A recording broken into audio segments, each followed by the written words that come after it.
show us black and gold, but always tough to hold down home court when Big Blue comes calling. But the Commodores hoping for a little memorial magic tonight. It's been a rough start to the season for Vanderbilt, and Kentucky rolls in with its latest batch of talented freshmen. Kentucky and Vanderbilt getting set to square off in Nashville.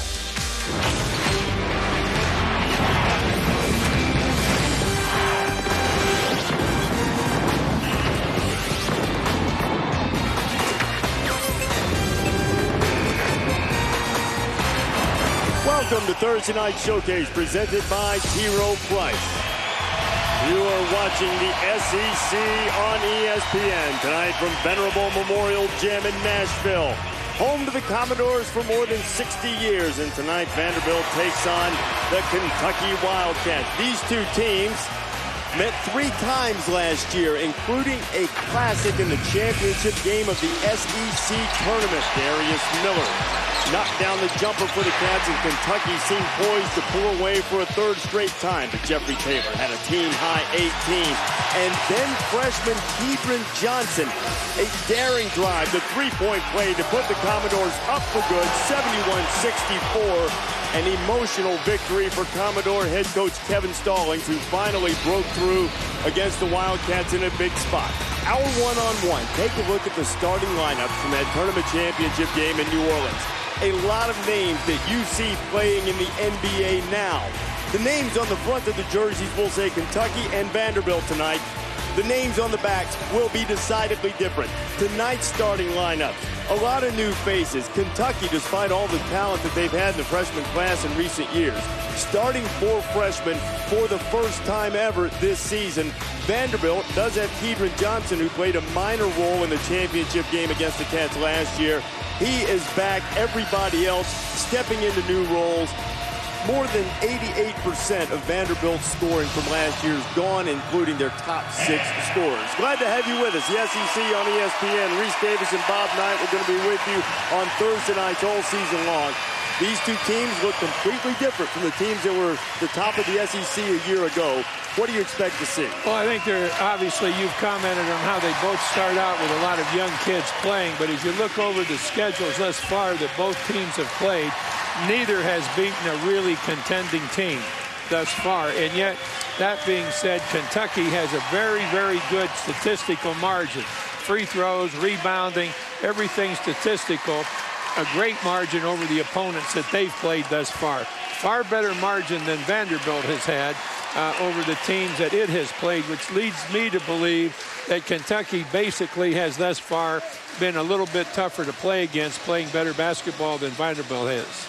Vanderbilt's had a lot of trouble scoring. Kentucky hopes that they are starting to turn the corner and emerge and find some maturity from those freshmen. There is John Calipari, one of 2 coaches to lead 3 different teams to the Final Four. He broke through and won a national championship last year. Now, just a few moments ago, we've been talking about the new faces and the youth. Calipari and Kevin Stallings met just a few feet away from us. Listen to what they said. How do you like coaching young teams? When it's trouble. You're used to it. Yeah, I'm used to it. Let's look at my hair. Okay, I'm going to look like you. I'm gonna have my, No, you don't want to say that. No. You don't want to look like me. Come on. But so far, John's hair might be turning a little bit grayer, but at least it's staying on top of his head. Kevin Stallings has tried to piece together some guys that can find the basket. Vanderbilt has long been noted for its great shooting, but they're a poor free throw shooting team. 3-point shooting's been a little bit hit and miss, but nobody in the history of Vanderbilt basketball has won more in this gym than Kevin Stallings. He just passed Roy Skinner with his 182nd victory last time out when the Commodores beat William and Mary. There is Kedron Johnson. He is the leading scorer for this Vanderbilt team at nearly 17 points per game. He's top 10 in the SEC. Archie Goodwin, I should say. I knew I would do that at some point. Your Ohio State buddy. Archie Goodwin, leading scorer for the Wildcats, and we're underway. And this is Ryan Harrow, the transfer from North Carolina State.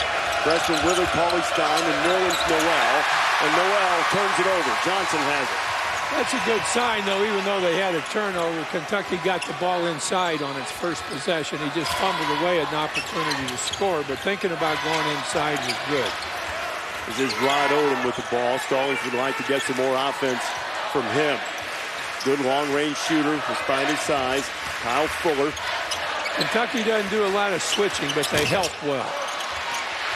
Offensive rebound from Kevin Bright. Bright, a first-year player from Germany, working the offensive boards. It's something Kentucky's improved on. If you watched the Maryland game early in the season, it was a vexing problem. Vanderbilt's 0 for 2 from 3. Willie Cauley-Stein pulls down the board. Well, I never like to start the game shooting threes. I like to start the game getting the ball inside like Kentucky did, and we'll see what happens here.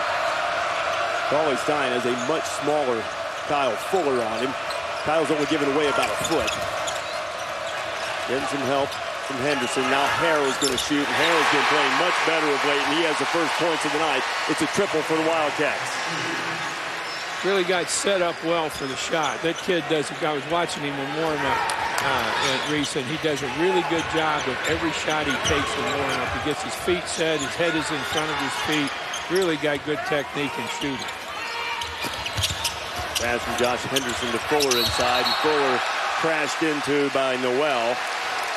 And the big freshman will be called for his first foul of the night. One of the things he'll have to learn, and what that Noel will have to learn, is the ability to block a shot without moving your feet. Getting close, getting your hands up, and then not moving any part of your body except your hand, breaking your wrist as you get a piece of the basketball. But anytime you go at the guy, you're going to get a piece of your body, and it's going to result in a foul.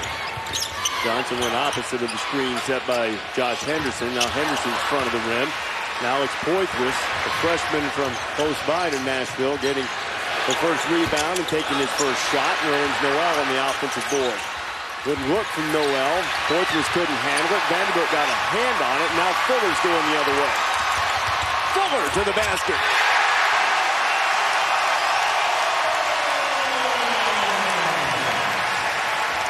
They did a great job in converting from defense to offense. Much better job going the other way. And that usually is the case in a fumble play like that. The offense gets there quicker than the defense does.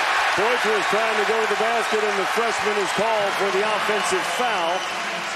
That was a classic example there, Reese, of getting, we're going to see it here, help coming to the middle, help really doing a good job on the play after this one, doing a great job of shutting off the drive. Not quite played 3 minutes, and Kentucky's already turned it over 3 times with the charge from Poitras counting as a turnover. Now Vanderbilt's turned it over for the first time. Harrow's got Noel. Harris slowed down as soon as, that's a great play by a guard. As soon as he saw the big kid, Noel, coming 15 feet away from him, he had no thought of going to the bucket. He was going to get it up in the air, so it wound up in an easy dunk shot. It was a great thought by the guard, Harris. Harrow's played much better. He missed 4 games early in the year with an illness, and since he's come back and sort of playing the way Calipari would like for him to play, Kentucky has played much better, and Johnson has his first bucket. It's 5-4. Poitras, good move all the way inside. Now it has his first deuce. That was an example of Kentucky's offense getting down the floor a lot quicker than Vanderbilt's defense did. A pass, a drive, doing both of those things, the defense should have been there quicker. 7-4, Wildcats have the lead. Odom tried to use the shot fake, but shuffled the feet. He'll be called for the travel. Good call. Good call on walking early in the game. Okay, here we're going to see, watching slow down right there, realizing that he's got an easy bucket if he does so. Didn't try to push anything, waited on his big guy to come in for the dunk. Good one. With his first bucket, it's a 2. Archie averaging nearly 16 points per game, and Kentucky has a 5-point lead early. Cats have hit 4 of their first 5 shots. Maturing team, it hasn't always gone well on the road. Had a rough night at Notre Dame in Louisville, but Vanderbilt not quite at that level as Odom has his shot rejected as he goes for the drive. And Kentucky has gotten off to a good start on the road. Harrow on the push. 4 different Cats have scored. Noel is the one with the dunk.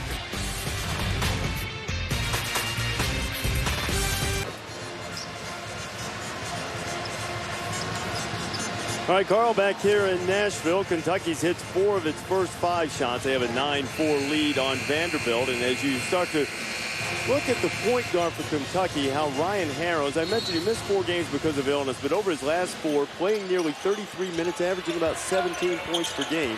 And he's given a real fluidity to this Kentucky offense. Shelby Moats is into the game, and he promptly has his shot blocked away by the Wildcats. See how Harrow stopped the ball right there?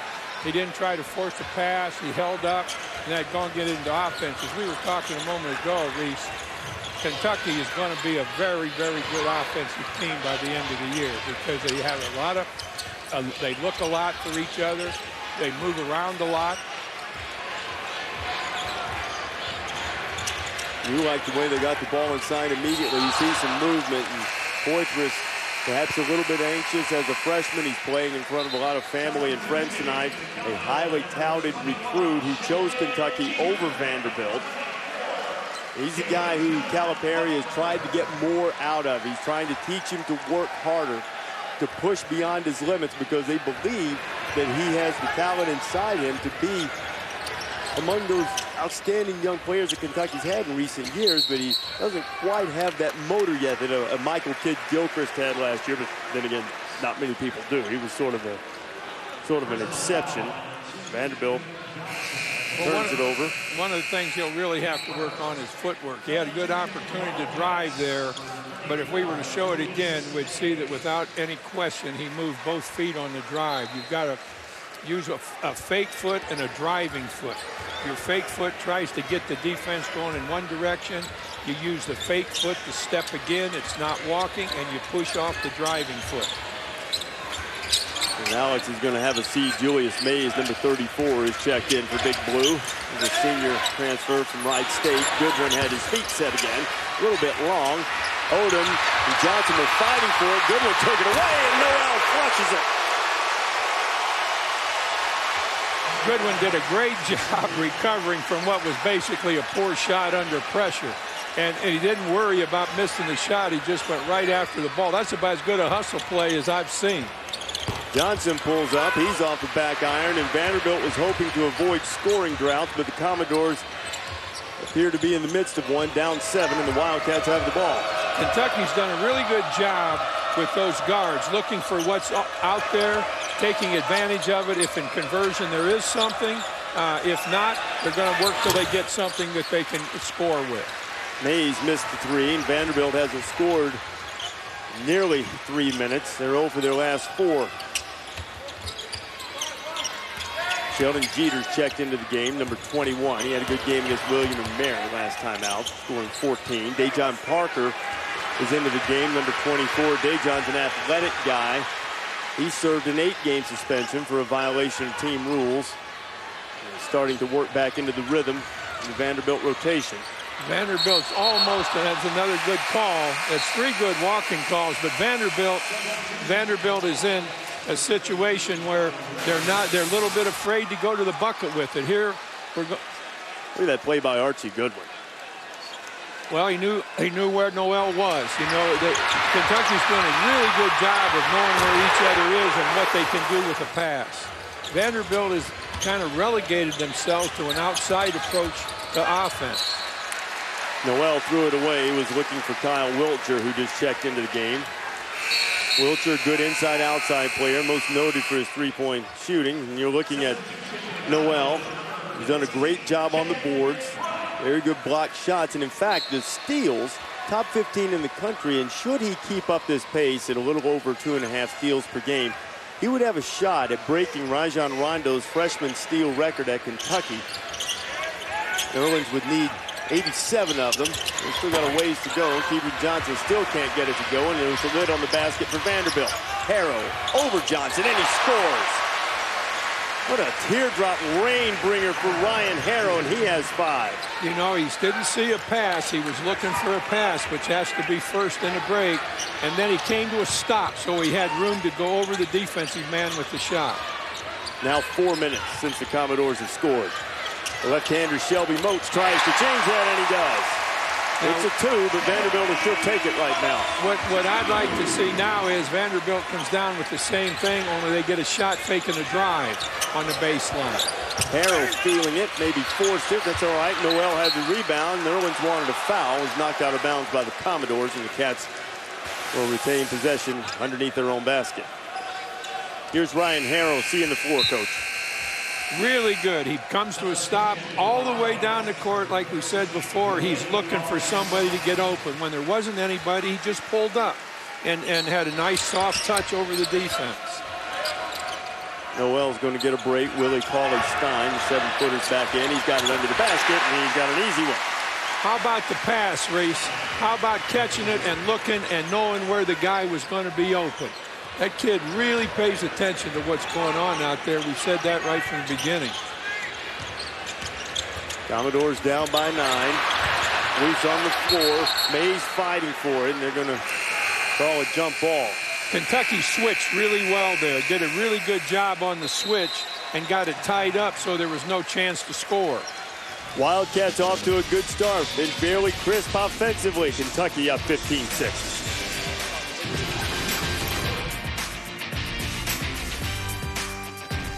Presentation of college basketball is presented by T. Rowe Price. Understanding the connections of a complex global economy. Invest with confidence. And in part by Toyota Care. Caring for you and your car. Thing for you, baby. 5 assists. There's the SEC championship trophy. Spoils of victory for Vanderbilt, but a much different Commodore team this year as Kevin Stallings is rebuilding. Kentucky has a 15-6 lead. Some good guard plays been the key inside the play for the Cats. We're going to look here. Pass is going to come out. Going to be a slide to the bucket right here in a moment. Here it comes. Watch Harrow with the ball. Looking for him to get open. His big guy inside. And it's a good play by the inside man, but it can't happen unless the guard's paying attention to what's going on. Kentucky scored 10 of the last 15 points. 6 of those points coming on dunks, including the one you saw from Cauley-Stein. A missed shot by Bright. Ball lost out of bounds, and it'll stay on this end.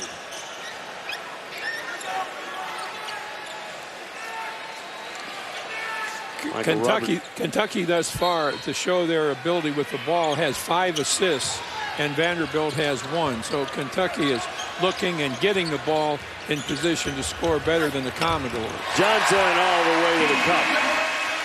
Now that's a situation where Kentucky's big kids have got to move on the dribble, and nobody did. They kind of are a little bit stagnant there.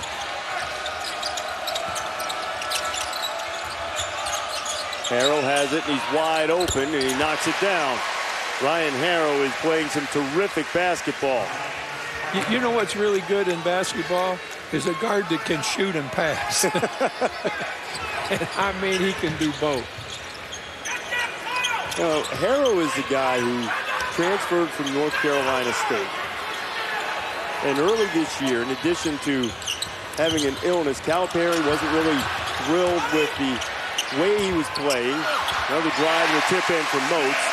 Calipari spent some time individually with him, one-on-one, working him after practice, pushing him a little bit, and his performance has transformed over the last 4 games. He's hoping to do the same with Alex Poitras, who we saw get off to a little bit of a struggling start tonight. As Harrow, a little bit of a mix-up, he had to call a timeout. Well, now when Moats slipped in and got that bucket right there, it's the second bucket that Vanderbilt has gotten on second effort, and Kentucky's got to shut that out. ESPN Saturday Showcase features an ACC doubleheader. We're going to start it at noon. Mason Plumlee, what a great season he's having, leading Duke against C.J. Leslie and North Carolina State, a top 20 matchup. Then at 2 o'clock Eastern, James Michael McAdoo, North Carolina, losing at home just before us tonight against Miami, taking on Michael Snare and Florida State. Saturday Showcase presented by 5 Hour Energy. Duke, NC State, North Carolina, Florida State. It all follows the first home game edition of College Game Day, which will be this Saturday before we hit the road the following week.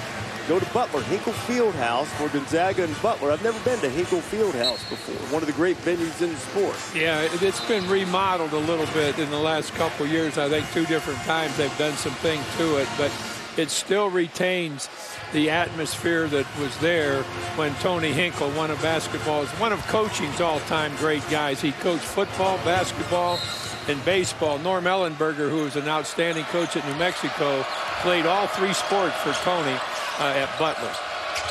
That'll be on the 19th when College Game Day hits the road for the first time. We're looking forward to getting the band back together on Saturday before Duke and North Carolina State square off in the Saturday showcase. Here in the SEC, Wildcats up by 7. Noel all the way and using the left hand nicely. Little move, little good head fake. Noel made a little head fake there, got himself a half a man's room, and Vanderbilt failed to close. We talk so much about that help defender. That defender away from the ball has got to be there to help. Hey, John Parker. Parker's had trouble shooting it. Kevin Bright, another offensive rebound, the freshman from Germany. Parker again.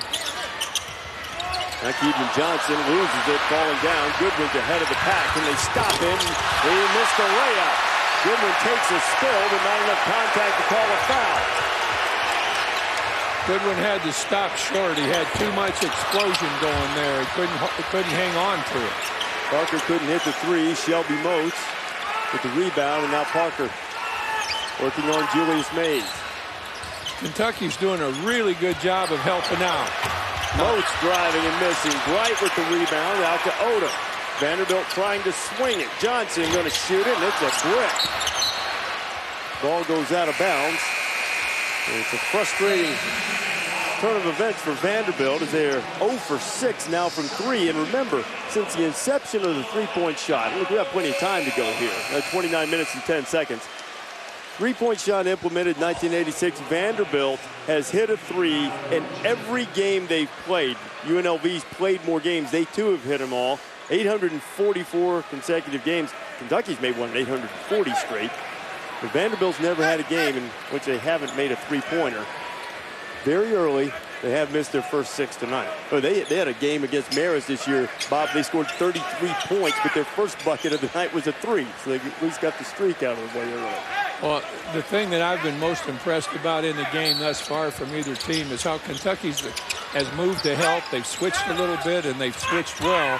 They've been difficult for the Commodores to get anything good against, like right there was an example. Odom missed the shot, and Poitras rebounded. Now, would you like to see Moats? It was a pretty good look to the inside, and he was unable to get the shot up. Would you like to see him position himself in a way so he can take a shot when he gets it in that time? Well, I think when they get the open shot, they've got to do something with it. But even though Kentucky has got a quickness and size advantage inside, they've still got to go inside, they being Vanderbilt, to do something to get to the free throw line. Alex Poitras with a turnaround jumper, and he has 4, and Kentucky has stretched its lead to 11. Fuller rolls around the rim, won't go. Moats fights for the rebound, but Mays beats him to it. Now Vanderbilt just missed a good shot right there. It wasn't really anything that Kentucky did as much as what Vanderbilt didn't do on that possession. Poitras was driving, and he's fouled by Moats, who tried to get over and draw the charge. Well, as soon as the ball is put on the floor, all right, here we're going to see a moment ago. Really good inside move, little fake to the right hand, come back to the left hand for your right hand shot, and just perfect movement inside. Good look on the pass. Poitras leads the SEC in field goal shooting. Just about the same from the free throw line. He had 64% from the floor and a little under 66 from the free throw line. From Vanderbilt's standpoint, and any time, Reese, that the ball is near the baseline with an opportunity to either go high or low in a drive to the bucket, the defense on the other side of the basket or the near defense has got to be ready to shut that off. And then defense has to come back and take that place. So if somebody's open, it's at the top of the key, and you don't let them go to the free throw line or get a drive bucket if you have the right movement defensively. Kentucky's had enough of on their end of the floor, the right movement defensively. Vanderbilt's having all kind of trouble scoring. Rod Odom was going to the bucket and a whistle on the inside. Now, it hasn't all been Kentucky defending the inside against Vanderbilt. It's Vanderbilt being kind of a little bit spooky about taking a shot in there. They're not just going in there with much confidence, and I think that's the first time they've drawn the two-shot foul. And I've marked down here that they have thus far missed 6 shots within layup range during the game thus far. Rod Odom makes his first free throw, and for Vanderbilt fans who've been watching all year, that's a story in and of itself, especially when they go 2 for 2. The Commodores have been a horrible free throw shooting team, making less than 58% on the year. Odom, one of their better free throw shooters, and he just was shooting 63% coming in, but he knocks down a pair to trim the Wildcat lead back to 10.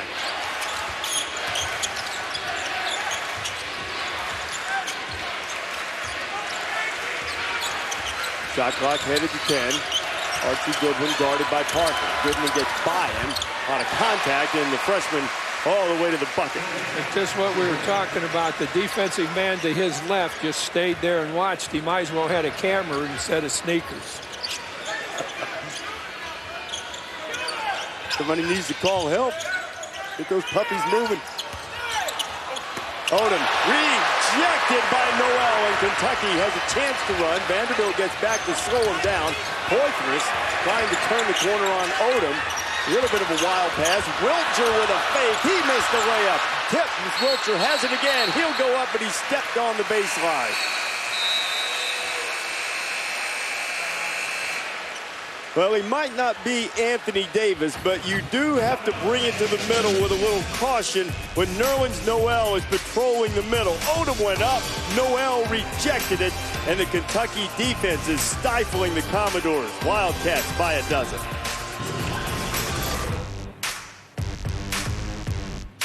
Quantity of shots is not the problem for the Commodores. Vanderbilt has attempted 4 more shots at Kentucky. The problem is they've made 6 fewer, and as a result is 24-12 as Kevin Stallings is completely rebuilding his team. They lost 88% of their scoring from a year ago. Their top 6 scorers are gone, and Kevin was saying that in the terms of structuring his team and building recruiting, he sort of anticipated John Jenkins being back for this year. Now, he hastened to point out Jenkins clearly made the right decision. He was a first-round draft pick by the Hawks. He's an excellent shooter, starting to work into the rotation in Atlanta, but it certainly has left Vanderbilt with some shooting struggles, and the Commodores now 5 of 22 on the night from the floor. Kentucky has a chance to build its biggest lead of the night. Goodwin going to be called for the offensive foul. Stepping in nicely was Josh Henderson, establishing his position. The Commodores, good defense that time. That was a great situation of Henderson seeing where the drive was coming from, knowing that he had a good chance to take it out of the play, which he just did here. We're going to, right here, did a great job of taking away the lane. Calipari, that's a little frustrated. Want to see a little more patience from his young guard, who has been a dynamic offensive force. Wildcats have turned it over 7 times tonight, but boy, there isn't anything wrong with the coach getting up and getting on a player a little bit. Some people think there's something wrong with that. That's what good coaches do. But what if the player is a delicate flower? Well, then he should be in a garden. I don't think Archie has that problem. Rod Odom gets past Cauley-Stein. Good deflection by the Wildcats, in Kentucky has a man advantage. Goodwin will pull it out along with Harrow, who's back in the game. Ryan, I'm really impressed with the way Kentucky takes their time and they look for one another, and they're not in a hurry. They're not just coming down and throwing up a shot. They're working to get good shots. I think that we've mentioned it before. I think they're doing an extremely good job developing their team offensively. Sheldon Jeter was called for the foul. How difficult is that when you have a lot of young guys, all of whom are used to being the focal point of an offense? Well, I think that you talk about those 2 big guys working together, Cauley-Stein to Noel. They just waited till the right moment to make the pass. I think when you have kids coming out that you've recruited, Reese, they're the best kid on their team, probably the best team in their league, probably the best player in the area.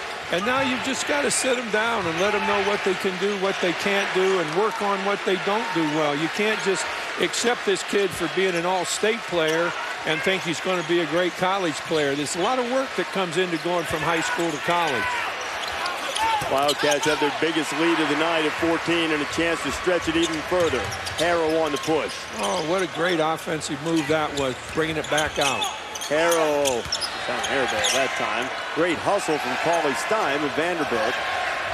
Gets the loose ball. He ruined my praise of that great hold-up with the bad attempt. Got to watch myself here. They'll do it to you every time. Patience. They're just not getting anything to go down, even when nobody got a piece of that one. I think they're really a little bit gun-shy going inside Vanderbilt because they have had so much trouble getting the ball up on the board. They haven't had a field goal in more than 6 minutes.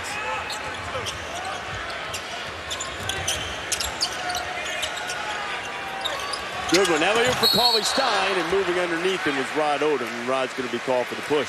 Again, something offensive here about Kentucky. Goodwin looks for that. Did you see him nod his head a little bit? The pass wasn't the best pass of all, but it got the job done. Kentucky's got a chance to get 2 out of this because Goodwin saw an opportunity for a cut to the basket. With Cauley Stein, not a great free throw shooter, and that's putting it mildly. He's less than 37%, but he is the reigning SEC Freshman of the Week. Here's Goodwin, Coach. Yeah, he's just holding it, and he's waiting for the cut to be made, puts the ball on, sends his teammate to the free throw line for a crack at 2. Kentucky early here, that's not real early in the season. You know, they're going into conference play now. But these kids do a very good job in looking for each other and in knowing where each other is. And then, like Goodwin made a little head move, getting some help from the guy going to the bucket, and it ended up in the free throw line. Cauley Stein hit 1 of 2. Vanderbilt's field goal drought is extended past 6.5 minutes until it's finally ended by Keegan Johnson. Well, now that was the first time that that Kentucky has not really moved to get pressure on the drive. Harrow the feed to Cauley Stein, the flush and 1. Another good look from Ryan Harrow. That'll be his 3rd assist of the night. Willie Cauley Stein, those big long arms that he used to catch 16 touchdown passes as a receiver in football. And now he's on the receiving end from Harrow. The flush and 1. Wildcats up by 15 late in the first. He plays in the SEC. Big Blue Nation comes and scarfs up some tickets. They come young and old to watch their beloved Wildcats. Kevin Stallings' team, Bob, looks completely overmatched right now. And as we see Willie Cauley Stein, who's played a terrific first half. The big fella, the 7-footer, with 4 assists already, and he's had his struggles at the free throw line. But as Vanderbilt takes the ball, what can they do offensively? Well, I think they've got to get the offense up higher. They've got it now. They've got one of the big kids up high, and they don't take it to them on the bucket. See, that has to be a shot fake there. That's a wasted opportunity, although Kentucky missed the block out.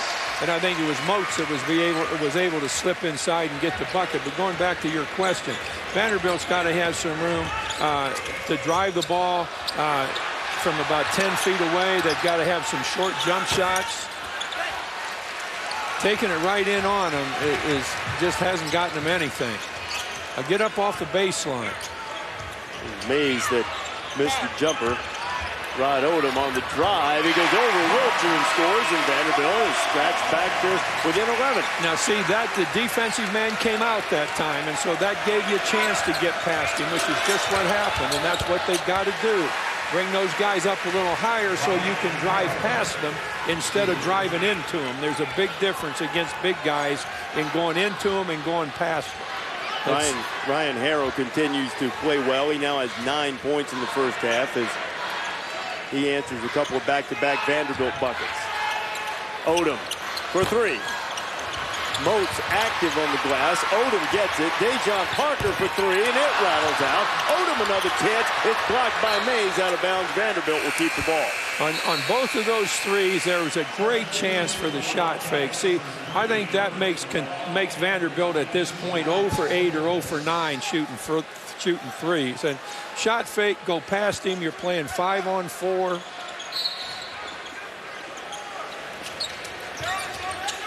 The underutilized weapon.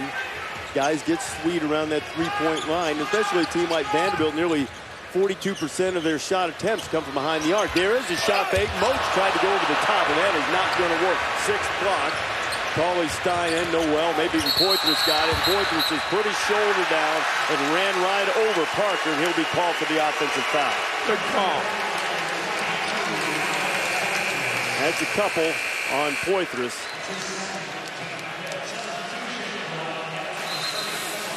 Well, Shelby Moats used the shot fake well here, Bob, but then a little bit overmatched. Cauley-Stein, Noel, and Poitras, I think all got a hand on it. Well, watch him now. He's going to go, if we run that back, he's going to go right into three, right there. He's right into three guys. He's got drop-off passes right and left. He did a good job of bringing people to him, but he's got as much chance of getting that bucket as I got catching trout in Sugar Creek. And apparently the fishing in Sugar Creek didn't go well. Not good. Were you over? No, not over. I didn't get shut out. I think Shelby's going to get shut out if he keeps trying to dunk it over those three guys. 31-18. Look at Noel sitting back there. Let the guy get by him. All right, shot fake. Shot fake. Vanderbilt is now 0 for 10 from behind the arc. Kentucky with the ball in a 13-point lead as we're headed down toward a minute and a half to go. That was almost a Euro step looking move from Archie Goodwin, and the Wildcats are up by 15. When a driver has the ball on one side or the other, Reese, and starts to the bucket, the entire defense has to switch past the bucket and make him throw it back out. If the defense doesn't switch, a driver right there's an advantage. And he looks out, and this will be a three. Johnson for three, and the streak is alive. Vanderbilt hits a three-pointer in their 845th consecutive game. So at least that's out of the way, and now the Commodores can concentrate on trying to get back in this thing. Well, 1 for 11 from three. Goodwin, well off the mark. Fuller. I think that John was a little bit upset with that three being taken. What a tremendous pass by Cauley-Stein, I believe. Is a little bit slow to get up. It's Ryan Harrow. That was a tremendous outlet pass. Look at the deflection by Noel, and then Cauley-Stein. What a great look. They drew the foul. Really good move at that end. Shook up a little bit. Yeah, they did a great job on the defensive end getting rid of the ball and starting to break. That's another thing that Kentucky will just get better and better at. Well, Harrow hasn't turned the ball over. He's been good for 3 assists, and now he's into double figures with 10 points. Don't miss a double dip of NBA action Friday on ESPN. 8 o'clock Eastern Time, Joakim Noah leads the Bulls against Carmelo and the Knicks. Then at 10:30 Eastern Time, Kevin Durant and the Thunder in Staples Center against Kobe Bryant and the Lakers. NBA Friday presented by State Farm. Coverage starting with Kia NBA Countdown at 7:30. Bulls and Knicks, Thunder and Lakers. They lose a little bit of quickness inside when Wiltshire comes in the ball game, but he is a very tough kid and does a lot for them, whether he has the ball or not. Does a great job rebounding. Jared Polson has checked in for the Wildcats. Willie Cauley-Stein getting a break. Coach mentioned Wiltshire's on the floor along with Noel, Mays, and Harrow. There isn't anything better than a guard that can shoot free throws because he's going to have the ball in his hands a lot and driving and so forth. And a kid that can stick it in from the free throw line as a guard, big advantage. Well, Vanderbilt is down by 2 touchdowns. Wiltshire came out real well defensively there. He's going to help here. Kentucky's kind of mixing it up a little bit. They got a little zone in what they do. The big guys very smartly. Odom rattles in the three. And he did a good job going over Wilcher. Wilcher didn't quite go out far enough on him. He went out to let him know he was there. But when guys shooting the three, go right into his belt. Don't let him have a chance to go up with his head in front of his feet. Make him be leaning backward. Final seconds of the first half. Harrow's going to have to force one up. It's no good. Bright gets it. He'll heave it from the back, but we had a whistle. Or did Kevin Stallings call a timeout? I think he did. But Kevin had to use one before halftime anyway, so he'll try to set up a play. And certainly there's a long way to go and only a second and a half. But should Vanderbilt find a way to get one to go in, they could get this thing to single digits by halftime. But the 11-point lead at the moment is largely because of the Kentucky guards. I don't think there's any question about that. I think the Kentucky guards took one ill-advised shot during the course of the first half. Other than that, they've really looked well for people. And it isn't just the guards looking well, but it's their inside guys, Reese, looking to get open, working to get into a spot where they can be fed and then do something with the ball. Harrow and Goodwin have combined for 17 points and 4 assists in the first half, and a couple of hustle plays from both. And Tony Green is over here looking at the monitor right now as you take a look at the field goal shooting in the first half. Kentucky's doubled up Vanderbilt. They're going to see exactly how much time the Commodores have remaining here to try to set up a final play. And these last two buckets that all right, going to look at this one to see whether time has expired or not. 1.5 is what they're showing now. And see if we could tell exactly when Stallings was granted the timeout. Bright was just heaving it. Didn't know his coach was trying to stop the clock. Well, I'll tell you something that was incredibly important was the fact that I think they'd gone about 0 for 10 from threes, and then they did hit 2 threes. Now let's look at the margin of this game without those 2 threes that they hit here in the last couple of minutes. That they've been lifesavers for them actually going in at the half. So they'll get 0.4 of a second added. 1.9 left as Ashley Judd, one of the leading connoisseurs of Kentucky basketball. This would be like trying to beat Seabiscuit right here. Odom would get the shot away, and Ryder hit a three-pointer last time, couldn't get it to bank in, and Kentucky takes a 35-24 lead to the break, and the Wildcats are unbeaten this season when leading after the first 20 minutes of play, 9-0. The Wildcats have been on the run. The freshmen have been on display. They have a 35-24 lead.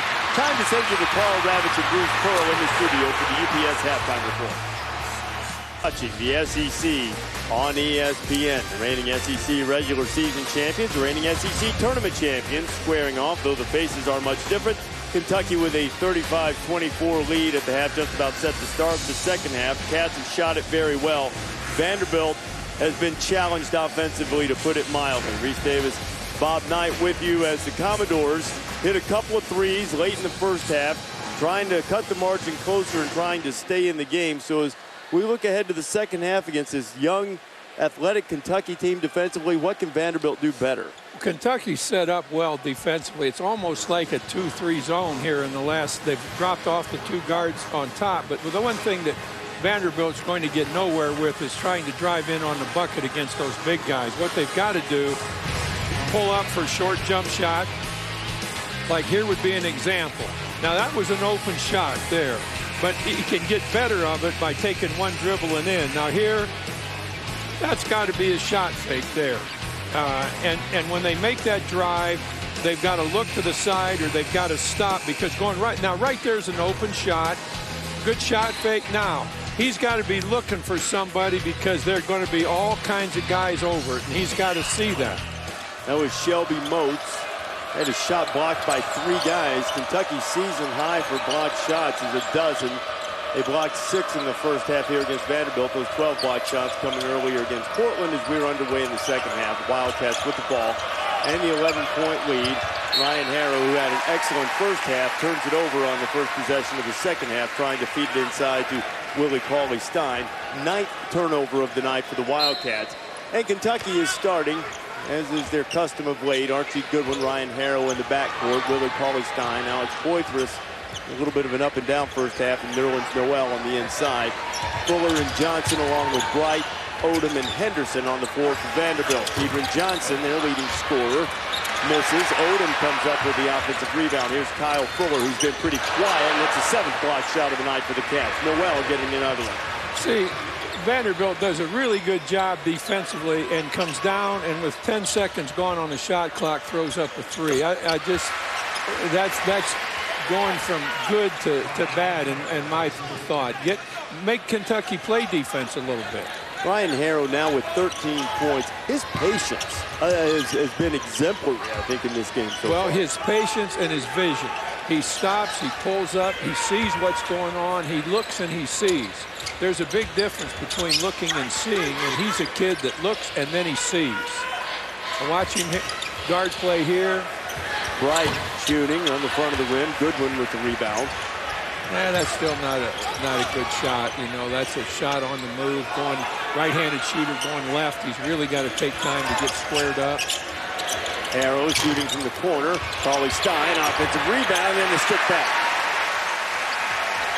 See, that's another area that we haven't talked about. They've got 3 big kids that can really rebound offensively. They don't all have to be in there at the same time.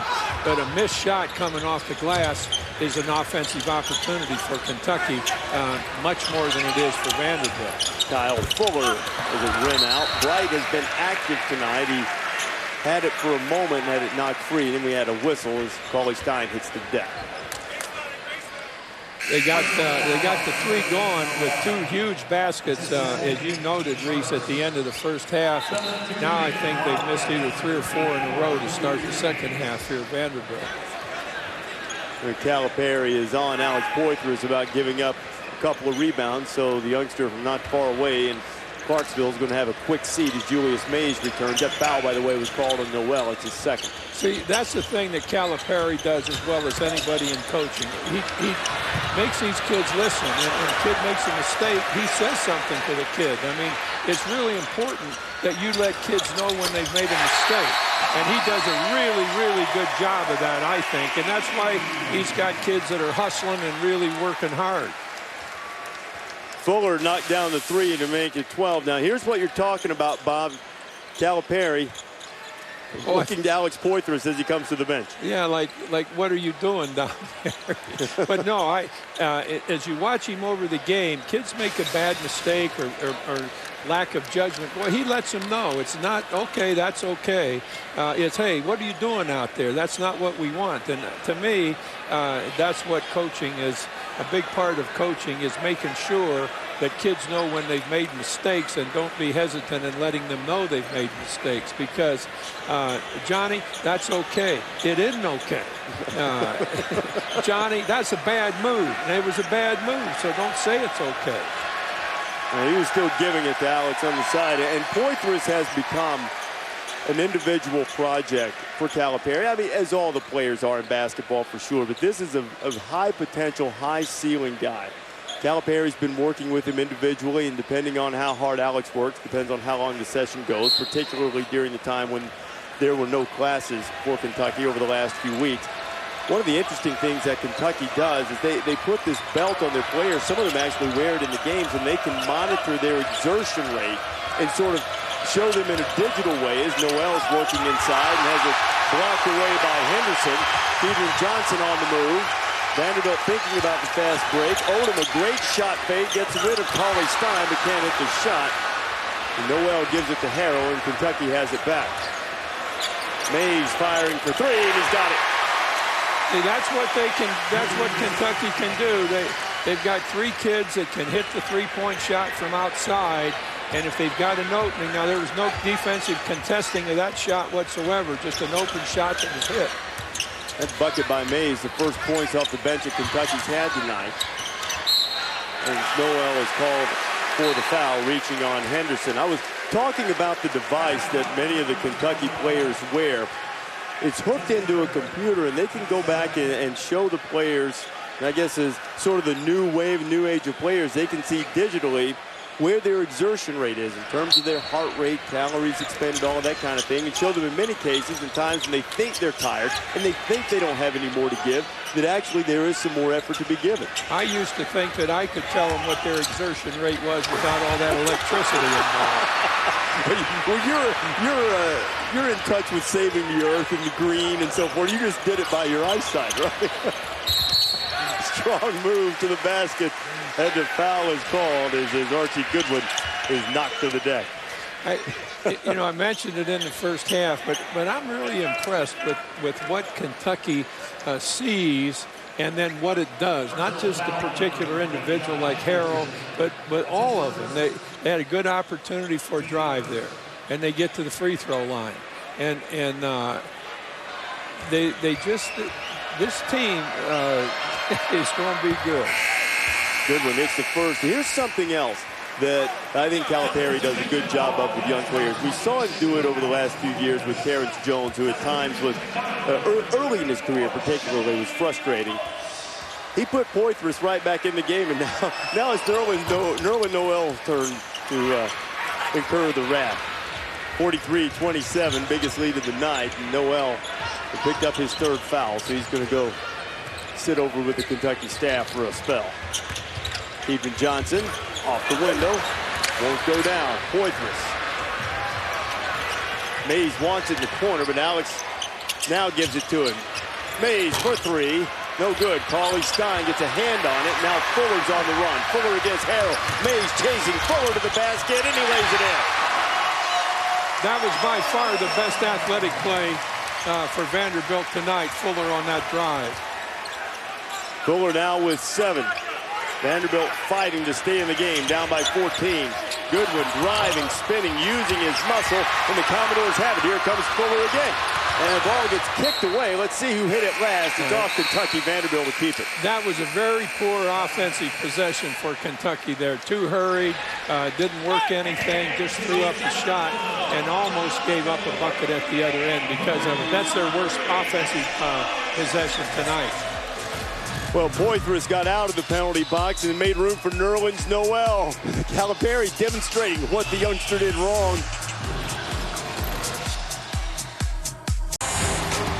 ESPN's Journey to the Tourney, a season-long spotlight on games that will impact the NCAA tournament. And our journey continues Saturday with an ACC matchup. Mason Plumlee, who is a candidate for the Wooden Award, all-kind of Player of the Year honors. He leads Duke against C.J. Leslie in North Carolina State. ESPN's Journey to the Tourney. Number 1 Duke, number 23 NC State, Saturday at noon on ESPN. You can also catch it on Watch ESPN, including Watch ESPN app on your iPad or other mobile device. Kyle Fuller, good look out the most. He'll swing it to Sheldon Jeter, who's checked in, and Jeter leaves it on the front iron. So too does Fuller. Goodwin all the way in, and Kentucky has stretched its lead to 16. Boy, what great body control Goodwin had there. He was going straight up with it, made a little head fake left, and brought his arm to the right. Almost acrobatic. And Jeter almost walked. No, he didn't almost. He did. You were close. So if I'd had the whistle, I should have blown it. I've never missed a walking violation. In 40 years, I never missed a walking violation. So to be technically accurate, what I should have said is he was almost called for a walk. Or should have been Should have been. I'll buy that. Okay. 45-29. Kentucky has been the far more efficient team offensively. They have 7 more field goals. On 7 fewer baskets, now 6 on 7 fewer attempts. Now that's a good drive, but it was also help. That's one of the few times that Kentucky's been inactive with inside help. Neither of the big kids went after the ball coming in down the lane. Vanderbilt showing to the zone now. Kentucky seems to know itself well. It only attempted 11 three-pointers. Hit just 2 of them. Goodwin's in the paint again. The tip up by Poitras won't go. Goodwin's still fighting for it, and he puts it home. This is a good-looking, strong freshman guard. You know, a missed shot with Kentucky, like most really good teams, a missed shot is still a chance to score because of the way they go after the offensive board. It's not a giveaway. If a shot's been missed, it's not a lead pipe cinch that it's going to go to the defense. And a little holding foul crossing the lane here.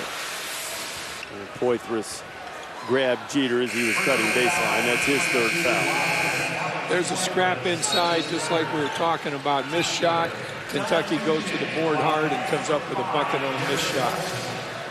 Jared Polson checks in. Nerlens Noel is headed for the bench. Kyle Wiltjer will come in to get Alex Poitras. One of the things that Kentucky has done, they've improved their halftime lead. Reese, I always looked in the first 5 or 6 minutes of the second half. Have we decreased the deficit or have we improved the lead? So I know that maybe we're playing a little better than the opponent is in the second half, and they've increased this lead here in the second half. Polson was called for the hold. Another foul on Kentucky. Rod Odom returns for Vanderbilt. Kevin Bright will take a break. Polson got the foul. That'll send him back to the bench. Goodwin and Noel coming back in. Wiltjer going back out. So we've got a revolving door. Last one in. Close the door. Lock it up and let's play. I didn't think we were necessarily in bad shape if we were tied with somebody and we held that tie, but when you get the lead and then you lose the lead in the second half, that's a bad sign. Jeter knocks down the running layup. It's 47-33. So did you subscribe to the theory, first 5 minutes of the second half coming out of the locker room of the utmost importance? I've always thought that, and our players knew I felt that way. The first 5 minutes of the second half, the most important of the game. Goodwin puts it up top. Noel wanted to flush it. Too many Commodores around. Fuller pushing it. Tries to thread a bounce pass in. And Odom, I thought Rod might have touched that thing on its way out of bounds. And now Michael Roberts and Tony Green are going to get together and discuss it. And Kevin Stallings is trying to tell Roberts, no, he didn't touch it. He didn't touch it. Let's have a look and see if Kevin's trying to...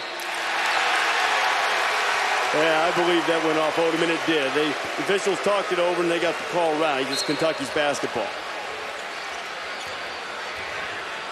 That was a very difficult, high degree of difficulty on the initial pass that Fuller tried, trying to thread it through a couple of Kentucky guys, and Odom was trying to grab it and couldn't hang on to it. Ryan Harrow shooting. It's a good move by Vanderbilt. Kevin makes a good move here going in the 2-3 zone, and they played a little bit. But now they're in it. They're really testing Kentucky's ability to get it inside against the zone. And now Kentucky's adopted the three just a little bit. And both of them together are about 5 for 30 on threes so far. A little bit better than that, maybe 28. The catch it is 2 of 12 from behind the arc. Goes to the ball screen. Johnson turns the corner. Odom's open. It still won't go. Rod's had a tough shooting night. He had a little contact, and foul is going to be called on Jeter.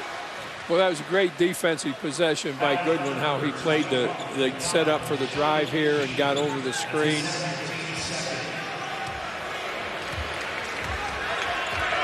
Vanderbilt still sitting in that zone. They could knock down a few shots. They might be able to put a little heat on the Wildcats, who've yet to win a true road game. Another turnover for Kentucky. That's 11. Fuller hit the deck. And another foul is going to be called. The foul is called on Julius Mays. Kentucky up by 14, the under 12-minute media timeout. When we come back from the break, one of the unbeatens in college basketball in a little bit of trouble. It could be a little trouble for a team from the desert. We'll show you when you come back. Clock tip. All right, Ravi, we'll look forward to that one. It might be that court design at Oregon that's got Sean Miller's team discombobulated to one of the three unbeatens. In a little bit of trouble. Lopes knocks down the three. It's just the third three of the night for Vanderbilt, and the Commodores, who really shot it poorly, within 11, over 11 minutes to go. Still in the game. Done a good job on the boards. They're up 5. in the rebound margin. They've also taken 14 more shots. Moats now with that three-pointer with a career-high 9 points. So Vanderbilt has been out-rebounded on the season. They haven't been a good team on the boards. They're beating the Cats on the glass so far tonight. It's part of the reason that they're at least within striking distance. Cauley Stein had it roll out. Tip no good for Mays, and the Commodores have it. A chance to get the margin to single digits. Ahead of the field to Jeter. Jeter had to corral it. He kicks it back out to Odom.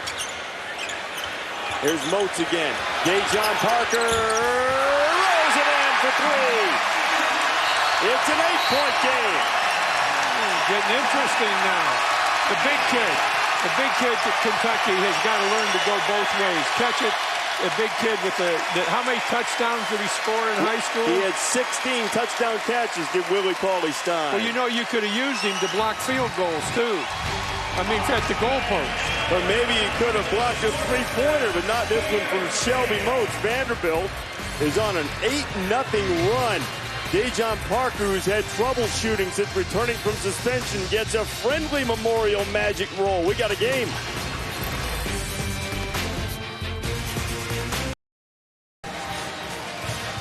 Calipari took a timeout to try to stop the Vanderbilt momentum. Commodores scored 8 in a row, shooting it a little bit better from 3 of 6 in this half. It's an 8-point game right now, Bob, and as you look at it, both teams spending a lot of time out behind the arc. Well, I think a little bit too much for both of them, because right now they're about 5 for 28. But I do think Vanderbilt's switch to the zone has slowed Kentucky down just a little bit. They're dribbling the ball a little bit on top. They've got to flash in and out of the middle a little bit more. The zone has helped Vanderbilt on the defensive board more than their man-to-man did. Wiltshire missed the 3, and Kentucky's now 2 of 13 as Johnson shoots a brick. Didn't even hit the rim. See, that shot was taken after 12 seconds, and you've just scored 8 in a row, as you mentioned earlier. Let's see if we do something where we can also draw the foul if we don't get the bucket. One of the things you'd said in the break, neither team really getting to the free throw line, though neither team has been particularly good at shooting free throws, and that's the first time in the last 3 possessions that either team has had the basketball inside the arc, and it paid off for Rod Odom as he will get to the free throw line. He's the only Commodore who shot a free throw tonight, and he's hit the only 2 he's taken. Kentucky at their end needs to get a little bit more movement inside that zone. Somebody comes across and draws a middle defender with him, and then somebody flashes into that vacancy. You need 2 men working against that zone inside. You can even screen down on the middleman and come over top of him, but they've been kind of stagnant, actually, against the zone. Odom to cut it to 6. He can't get it to go. And let's see who touched it last. It went off Cauley Stein, and Vanderbilt will have the ball. An opportunity to draw even closer. 5 with a bucket, or perhaps if they knock down another 3, get to within 4. And it's been a long time since the doors have been that close. Dejon Parker, Moats has it inside, but he didn't look at the basket, and that drew a groan from the crowd. Yeah, I groaned too. He's got to make a move. He had somebody pinned behind him, fake left, go right, or vice versa, and he's either going to go to the line or get a bucket. Get Moats. They don't need Moats out there. And Parker has it knocked away. Here comes Archie Goodwin, 1-on-2, and he split the defense, and he's fouled on the floor. It's either Johnson or Odom, I think. Let's see who the foul was called on. No, check that. It's Dejon Parker. I think maybe the Kentucky bench wanted a 2-shot foul, but that's like asking for snow at the equator, I think. It's the 3rd team foul on Vanderbilt, a long way from shooting free throws for the Wildcats on 9 shooting fouls. Harrow pulls up. He's been quiet of late. Another rebound for the Commodores. It was Jeter. Keaton Johnson. There's Parker. He hit one from there a minute ago. And now Odom pushed off to get the rebound. He gave Noel a shove in the back. And Ed Corbett caught him. It's Rod's 2nd foul. And Vanderbilt's had a couple of good opportunities to close that gap to 5 or 4 points. You got to have a lot of dribble penetration into the gaps against the zone, and they're kind of playing outside of it. and they're passing a lot. But people don't realize that the dribble is a real weapon against the zone. Harrow took a wild shot and missed it. Stein missed it. Noel's fighting for it. No whistle and Calipari wanted a foul, and instead Michael Roberts calls him for traveling.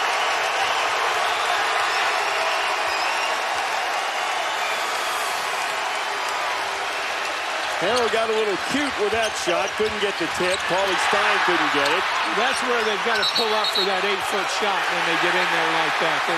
They're still, this has been a really good move by Coach Stallings going to this zone. It's called, see, there's got to be a fake, although he made it, but that's got to be a fake first. And they've done a great job getting back in this game.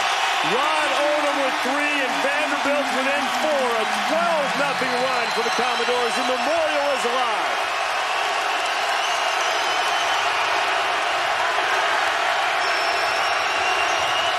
Cats need a bucket. Goodwin rolls out, rebounded by Vanderbilt, and the Commodores are doing a great job on the glass. Pedron Johnson,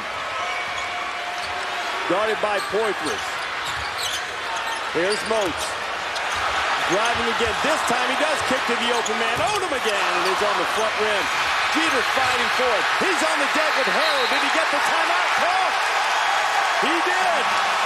Great hustle play by Sheldon Jeter, the freshman from Beaver Falls, Pennsylvania. Kentucky's got to get a little better spread against that zone. The zone sets up in a 2-3, and Kentucky's pretty tight against the zone. So move out a little bit. There's the hustle play right there. Best hustle play of the game. Move out a little bit in that zone and make them come to you a little bit. You know, there are a lot of times over the course of a game, sometimes I question players burning a timeout in order just to save a possession. But this late in the game, Vanderbilt with some momentum. I sort of like that effort. I thought it was good heads-up play by Jeter. You got 8 minutes to play. You let it go? You cut it. No, you cut it to 4. And now if you can get a bucket out of this, then Kentucky begins to worry a little bit. They become a little quicker in what they're doing. They're anxious to get a couple of points, and they can make some mistakes doing that. I think it's a great play made on calling a timeout. So do I, this juncture of the game. I totally agree. And Jeter, a guy that they've been waiting on to come around, had a good game last time out, and he's played with great effort tonight. The Wildcats are now closing in on 6 minutes between field goals. 0 for 8 from 4 and 3 turnovers, and Vanderbilt trying to get within a single possession.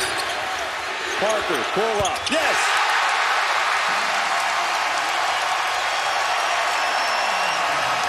Well, this has been a great turnaround that the coaches have put together at Vanderbilt. Going to the zone, and I think they probably did it on an experimental basis to see what would happen. And it's been a real problem for Kentucky. More than 6 minutes without a bucket for the Cats. Goodwin driving, and that was going to be waved off. Odom fouled him before the shot. So Vanderbilt, which came into this game with a 6-6 record, lost to Marist earlier this year, but the Commodores have fought back. They're within 2 of Kentucky.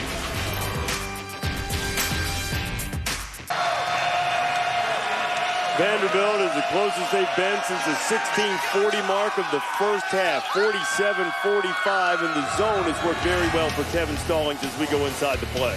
The zone that they've set up at the halftime that Kevin and his assistants have set up has gotten them where they are. Now, the ball's got to be, now reverse the ball right now, and you've got to have somebody in the corner where you're going to, or on the baseline, so the defense has to come at him so he can get a shot, but they don't fill that baseline down there. Now they've got to go in again, and they take a shot under great pressure. Kentucky has not reacted very well to this zone. You've got to start one way and reverse the ball against the zone. You've got to go into the gaps, bring 2 defensive players to the ball, and then go to either side who's ever open. And you've got to fill the lane when the ball's reversed. Wildcats will have an opportunity against Stallings' zone here. We presume he'll stay with it. Mays, Noel, Wiltshire, Harrow, and Goodwin on the floor for Kentucky. Odom, Parker, Moats, Jeter and Johnson, and it is the 2-3 zone still. Let's see how they attack it, Bob. See, just passing against the zone isn't enough. The zone is set up to defend passing, but it's not set up to defend the dribble. Wilcher has it in the teeth of the zone. He left the shot in the front of the rim, and Vanderbilt has another rebound. A chance to tie or take the lead, and Vanderbilt has never led in this game. Johnson to the bucket. It counts! Now, we've seen some lapses here in the second half in the Kentucky help defense, and one right there where when the driver puts the ball on the floor, the entire defense has got to slide toward the direction he's coming and make him get rid of it. And we're going to see nobody really react right there.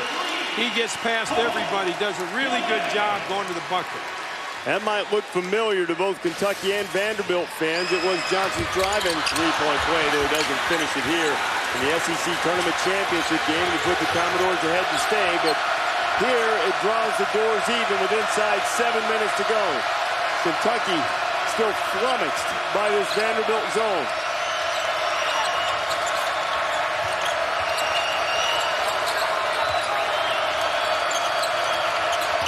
Noel has it inside. Nerlens can't get it to go, and Moats has another rebound. Vanderbilt playing with confidence now. There have been 4 or 5 possessions here, Reese, where Kentucky has been on the bucket with the ball like Vanderbilt was a little while ago and couldn't come out of it with a point, either a foul or a bucket. A place where Noel had the ball last time is where you want it against his own, isn't it? Right in the middle. Jeter goes baseline for the dunk. Good look, good move. Vanderbilt leads for the first time tonight.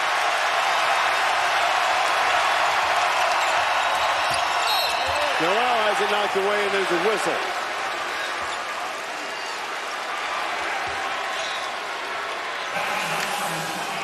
I think the foul is going to be called on Dejon Parker as we see Johnson finds Sheldon Jeter.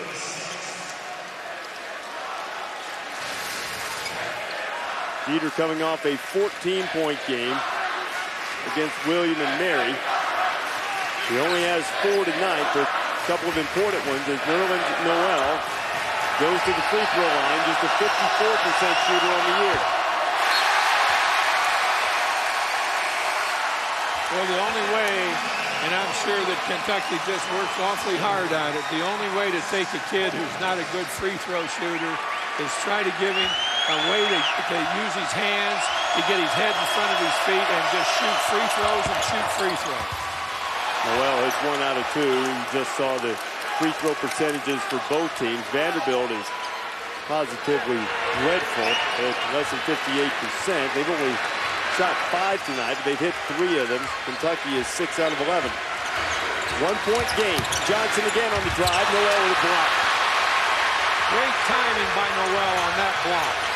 Harrow tried to cross over and he turned it over. 13th turnover of the game for the Cats. Inside 5.5 to go. Odom, baseline, Cauley Stein, I believe, is going to be called for the push. See, I love that. I love that because now Odom got the ball. Was it Odom that did it? Got the ball, and he had a chance to go over the top or go baseline. He was 10 feet above the baseline, and he automatically drew the foul. That was just a great setup that he had where he received the ball. Watch where he gets it. He's going to be able to go both directions. Look at that space he's got. And when he gets to that baseline on the drive, it's an automatic foul right there. You're going to get it every time. That's what you're talking about when you try to get teams to run their offense higher. Right? See, if he caught that down on the baseline, there's no foul because he's only going to have one direction to go. A grown man rebound from Nerlens Noel as Odom missed the front end of the 1-and-1. Harrow to Wilcher. Wilcher's an excellent shooter, but he can't get that one to go. Parker, Goodwin chasing it. Odom touched it. I think it was off Odom last. Tony Green said he didn't have a work, neither did Roberts. And then Corbett steps in. And they'll keep it on this end with the Wildcats, and I think that was the right call. I think that one went off. I'll tell you what, if Corbett makes a call like that, I'd agree with him because he's an excellent, excellent basketball official, and he's a good guy to have in a game. And Nerlens wanted the call, and he was right. Both of them were fighting for the ball. Went off Rod Odom last. Kevin Stallings' team down by as many as 16 now with a lead. Cats closing in on 9 minutes since they've scored a field goal. See, now Wiltshire had to try to go to the bucket. Now where they get the three, it was a good pass out, good setup with the shot, but he's going to have to go to the bucket when he gets it inside. Harrow hits a huge shot to give Kentucky the lead back. He has 16 points. I think that's the first three that Kentucky's had in this half, and no more than the second. Tried to find Moats inside, and the Wildcats have it. Now Harrow with the ball and a 2-point lead inside 4.5. Goodwin driving. Puts up a tough shot. Going to be a foul call, and they're going to call Moats for the block. Ooh, I'd like to see that one again. See if he moves into the driver's path.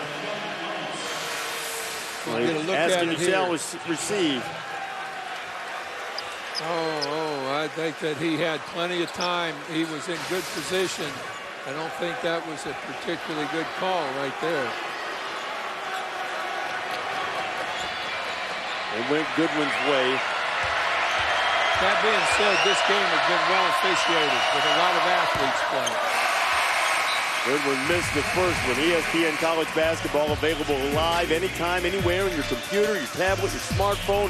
WatchESPN.com. You can get the Watch ESPN app. You'll never miss a single thing. Got to have that thing on your iPad. Keep up with games from all over the country as Goodwin hits 1 out of 2, and the Wildcats have their lead back to 3. Goodwin with 12 points tonight for Kentucky.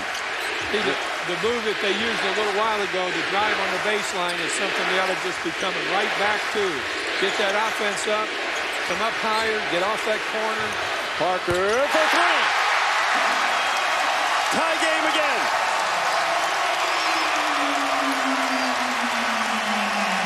How about Dejon Parker, the sophomore from Baton Rouge? Johnson almost had a steal and is going to be called for the foul. Adrian Johnson is called for the push. He's got 8 points with Dejon Parker all in the second half. A great finish coming by College Basketball Live.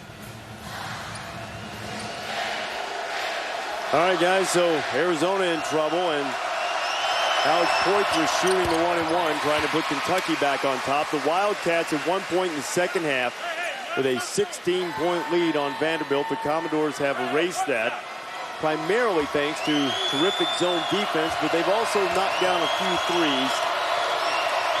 Dejon Parker's giving them an offensive lift.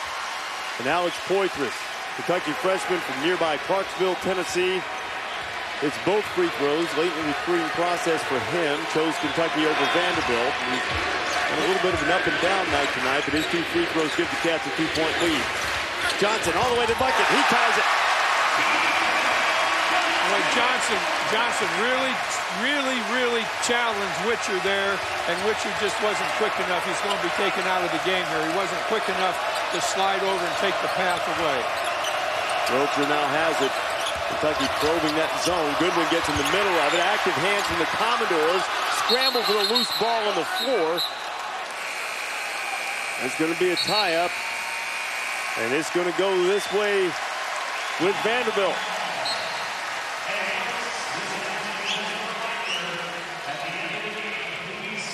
So 3:18 remaining for Memorial Gym, the SEC on ESPN. Reese Davis, Bob Knight, glad to have you with us. Conference opener for both teams and a great way to start. Right here, getting Paulie Stein set up on the baseline playing defense and going to him and driving him would be a sure opportunity of getting a score. Kick out to Odom. Front iron, Vanderbilt has the offensive rebound as Parker chases it down. A fresh 35. Parker explosive to the bucket. Lost the handle on his way up, and the Cats are going the other way. Here comes Harrow. Goodwin. No good. Paulie Stein fighting for the offensive rebound. And Shelby Moats has it. Noel trying to get it away. Bodies flying, and the Doors have it with inside 3 minutes to go. Parker with the big grab. Perhaps an overly aggressive pass that time. Odom being helped to his feet by the coaching staff. Implored to get back down the floor. Poitras couldn't get it to roll in. He's going to be called for the offensive foul. Boy, that was the worst movement on offense that Vanderbilt's had. That was a spectacular play that isn't going to come off. Let's just get a good play. Let's come down and make sure that we've got good passes, really good position inside by the big kid drawing the foul. But that was one of those things we talked about earlier. You've got to go up with a 10-foot shot. That foul on Alex Poitras is his fourth. In recent games, the freshman who had one stretch this year had 4 consecutive 20-point games, including a game we saw in Atlanta in the Champions Classic against Duke. He has struggled, has only 7 points tonight, 6 rebounds, and he's been saddled with 4 fouls, a couple of them of the offensive variety. We've got the mops on the floor to get the sweat off the deck in the final 2:44 of this one. Vanderbilt just gave up a possession the last time they had the ball. They've got to come out of it with using a little bit more time. Look at Kentucky's numbers since Vanderbilt went to the zone. 13:48 left in the half. Yeah. Now Julius Mays, probably saw he had a shot of it just a minute ago. Julius Mays is checked into the game because Kentucky training staff is working on Archie Goodwin over on the bench. He has a towel over his left leg. I don't know if he got a knee in the thigh or what, but they're working on it right now in hopes of getting him back in the game at crunch time. Mays is on the floor at the moment. Shot clock inside 15. Go past him, go by him. Deidre Johnson has to fire up a shot, and it won't go. Moats got a hand on it, and then Harrow took a shot in the midsection as he and Moats were going after the ball. Ed Corbett looked back down Moats' way as if he was afraid he'd missed something. There was no foul call, but Harrow in a tremendous amount of discomfort. Last couple of possessions that the Commodores have had, they haven't worked their offense where they're in position to get a shot or draw a foul. And that the drive, to me, Reese, at this point in the ball game, every possession has to come down to a drive. Get the offense up high and be able to drive. Okay, let's see what happened to Harrow if we can. Moats was going after it. Didn't really get a good look. I thought maybe caught a shot in the midsection. He doubled over immediately, but Moats was on the other side of him. Not really sure what happened to Ryan there. Oh, there's the elbow. It kind of caught him right at the bottom of the rib cage. And Ryan's going to take a seat. Now, that's of note for Kentucky because I just mentioned a moment ago that the training staff is working on Archie Goodwin. So both guards have been nicked up in the final moments, and Goodwin is back on the floor now for the Wildcats, replacing Harrow. Well, not having Harrow in at this part of the ball game with that tie score and 2 minutes left is a very negative thing for the Wildcats. I think they're going to put him back in here pretty quick. Yeah, he's walking right back toward us right now, Coach. He's Ryan might have had the wind knocked out of him. Still struggling to catch his breath as he sits down on the floor right in front of us. Wiltshire takes a turnaround jumper, and Kyle's had a struggle tonight offensively. He hits a big one here. You see, Goodwin took the ball to his left and threw it back to his right. And Wiltshire did a nice job of moving in the middle, but taking the ball one way and throwing it back the other way got them open. Wiltshire's first points gives Kentucky the lead. Jeter, a wild three-point shot, and now Kentucky with 95 seconds remaining has a 2-point lead in the ball. And Julius Mays is going to call a timeout. So the Wildcats take their third timeout. They'll have a couple left in the final 1:31. 2-point lead in the ball. Now, you're in Calipari's seat here, how do you want to attack this zone at this juncture of the game with the lead? You want to get a good shot and kind of put some pressure on Vanderbilt here. Just what I've been talking about. I think we've got the zone set up, and when we have the zones, when we're going against the zone, we want to try. See if we might get this set where we can see it. Turn it around here. There. Yeah, that'll be all right. All right. We want to get the ball. It's got to be dribbled in one direction and brought back the other way and fill this area right here. And never make a pass and a dribble in the same direction because the defense covers that too easily. So you start here, maybe go into the gap, pull him over, step out, maybe make a pass fake, get that guy down here, but take it one way and reverse it. But get the ball high enough so you can fake to the top and go bottom. Or you can fake bottom and come over the top. You've got to have that against the zone now, because if so, then you're going to get a chance to draw a foul or get the bucket. Getting the zone moving one way rather than allowing you to continue in the directions why you want to move it opposite. Yeah, don't pass the same direction you dribble. Goodwin up for Noel and a dunk. A beautiful look from Archie Goodwin, and Noel finishes it, and Kentucky's up by 4. 11.7 rebounds on the night for the big freshman, and now Vanderbilt with the ball, just over a minute to go. Johnson on the drive.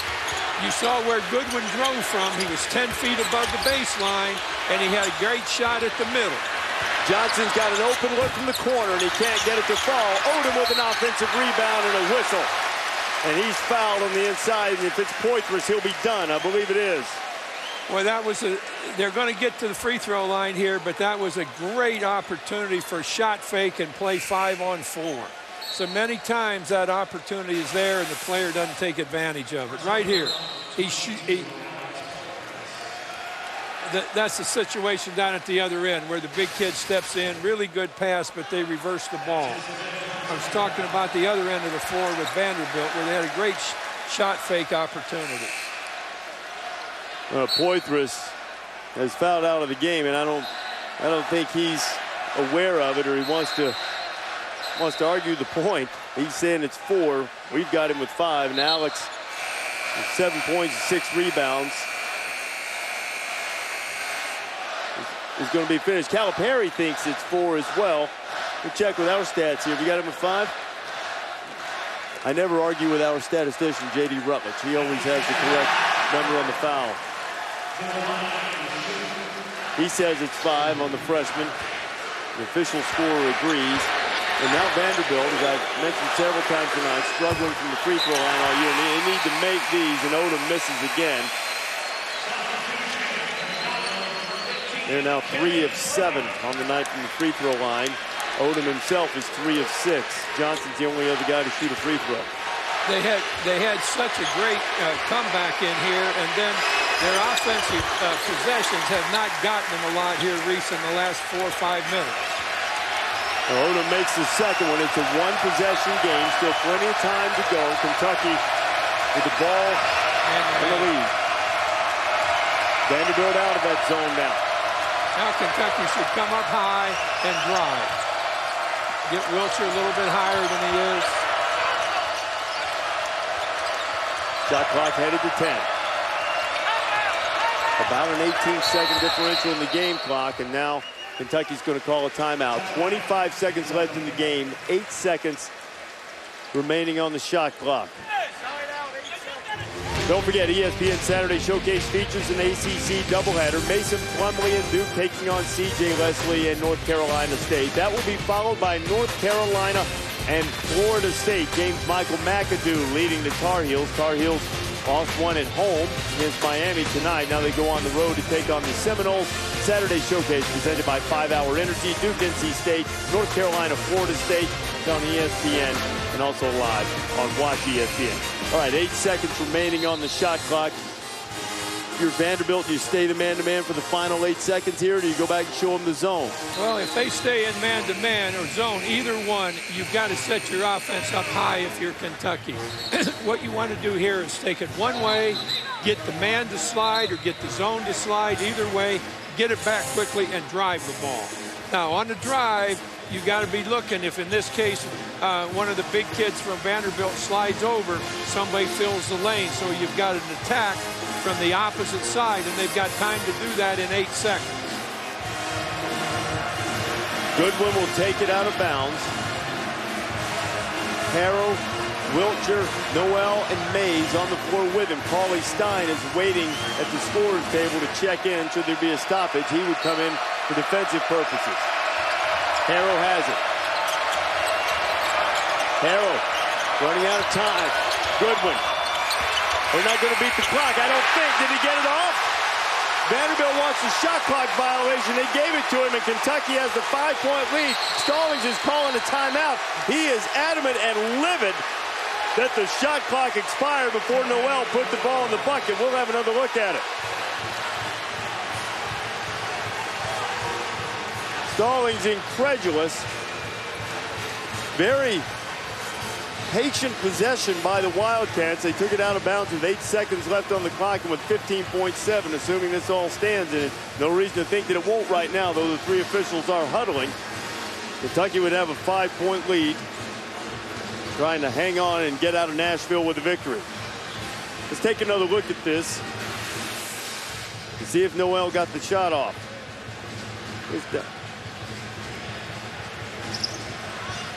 Now it's at 0. It's at 0 before he got the shot off. It appeared from that angle he was still touching, and you see the clock in the middle right of the screen. Noel's up 0. That ball appears to still be in his hand. Yeah, let's see. Now it's gone. There, it was 1 point something. And we haven't seen the officials make a move to change their decision, so a fortuitous sort of events for the Wildcats now with a 5-point lead. And Stallings, who's had a really rough season, has a really tough break go against him. Here is Stallings' reaction. Stallings immediately believed it was a shot clock violation, but as it stands, Noel has 13 points and none bigger than the last couple of buckets that he's had, including this one to give the Cats a 5-point lead. Now Vanderbilt's got to hurry. Not a lot of time to wait. Keaton Johnson for 3. He's got it. 2-point game, 7.6 remaining. And Stallings is still mad about the shot clock on the other end. Did the officials check that? 60-58 lead, 7.6 to go. Vanderbilt is going to have to foul when we come back. We check in quickly with Carl Rabbit.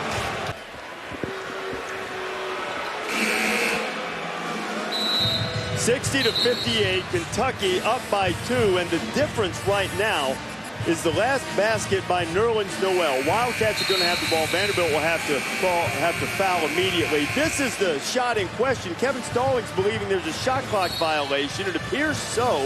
It appeared that the clock hit 0, but look at this up here.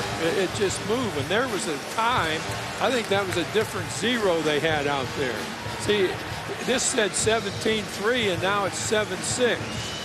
Well, that's, yeah, the previous possession on the 17.3, and we had the possession where Johnson hit the 3-pointer. But that 17.3 was up there, and the 0 was on the bottom. Yeah. I don't know what that meant. Yeah, the 0 was the shot clock. Well, what was the 17.3? Game clock. What was remaining in the half. Okay, well then, so it was. Well, he's talking about getting it up before the shot clock. Yeah, the shot clock. That's what he was. He thought it was a shot clock violation, and certainly from our vantage point, it was. Appeared that Stallings had a right. So a timeout called. Kentucky uses its final timeout. The Wildcats with a 60-58 lead. 7.6 to go. So neither team a good free throw shooting team. And Kentucky will have to make some free throws. Now you heard the horn go off from the 0, so it's always clock light horn when you look at it, and the buzzer for the shot clock in the shot clock's case. But the ball was inbounded immediately, but Stallings called a timeout. That was a situation where they had to check it, I thought. I don't think they even checked the time. We'll see if the officials are in the middle of a hotly contested game. A lot of times we can get them to come over and explain their thinking on it. If we get a chance to do that, we certainly will. They're whistling the teams back on the court now. Tony Green, Ed Corbett, and Mike Roberts. As you mentioned, this has been, for the most part, a well-officiated game, though certainly that last shot has plenty of controversy surrounding it.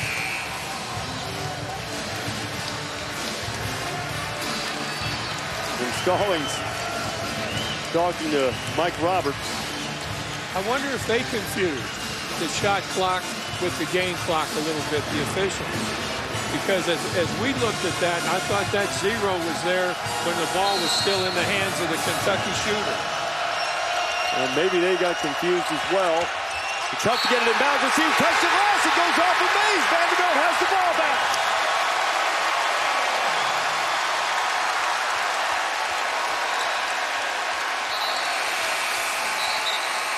Goodwin was trying to get it in. The 16th turnover of the night. Mays had it. And it was knocked off of him by Kyle Fuller. And now Vanderbilt will have a chance to tie or take the lead. And the Commodores will take a timeout to try to set a play with 6.7 seconds to go.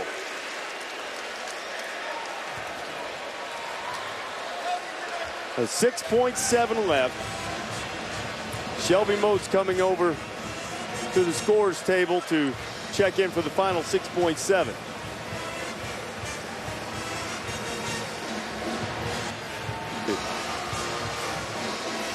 So Bob and Lewis in the final 6.7.